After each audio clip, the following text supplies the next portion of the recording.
ক্ষমতার কেন্দ্র থেকে হঠাৎই রাজনৈতিক অনিশ্চয়তার অন্ধকারে সময়ের নির্মম বাস্তবতায় এখন দিশেহারা আওয়ামী লীগের প্রভাবশালী নেতা ও সাবেক মন্ত্রী ওবায়দুল কাদের। একসময় যিনি দলীয় রাজনীতির অন্যতম চালিকা শক্তি ছিলেন, আজ তিনি নিজেই নিজের ভবিষ্যৎ নিয়ে গভীর সংকটে। তাকে নিয়ে বিশেষ প্রতিবেদন প্রকাশ করেছে দেশের জাতীয় গণমাধ্যম দৈনিক আমার দেশ।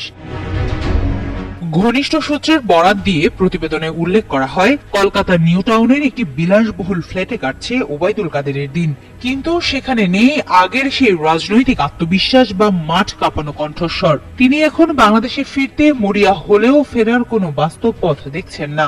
তার মতে, ভারত বা যুক্তরাষ্ট্রের মতো বড় শক্তিগুলোর উপর যে ভরসা করা হয়েছিল তা কার্যত ভ্রান্ত প্রমাণিত হয়েছে।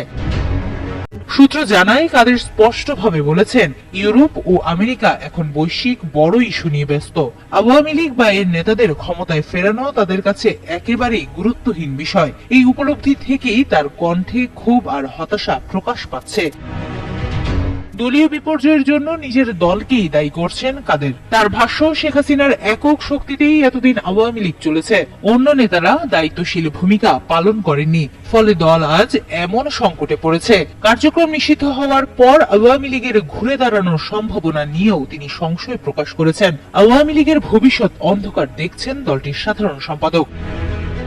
গত 23 জানুয়ারি দিল্লিতে শেখ হাসিনার সশরীরে উপস্থিতি বা অন্তত একটি ভিডিও বার্তার আশায় ছিলেন নেতাকর্মীরা। ধারণা ছিল সেটি দলকে নতুন দিক নির্দেশনা দেবে, কিন্তু বাস্তবে পাওয়া যায় শুধু একটি অডিও বার্তা, যেখানে রাজনৈতিক রূপরেখার চেয়েও ব্যক্তিগত খুবই বেশি প্রাধান্য পায়। এই অবস্থায় নির্বাসিত আওয়ামী নেতাদের মধ্যে চরম অনিশ্চয়তা তৈরি হয়েছে। সংশ্লিষ্ট সূত্রের খবর, অনেকেই এখন ভারত ছাড়ার চিন্তা ভাবনা করছেন। কানাডা বা অস্ট্রেলিয়ায় স্থায়ীভাবে চলে যাওয়ার সম্ভাবনা খতিয়ে দেখা হচ্ছে। তারা বুঝে গেছেন, রাজনীতির মাঠে আওয়ামী লীগের প্রভাব এখন তলানিতে, আর তাদের নিয়ে ভাবার সময় কারোর হাতে নেই। ক্ষোভ আর হতাশা প্রকাশ পাচ্ছে।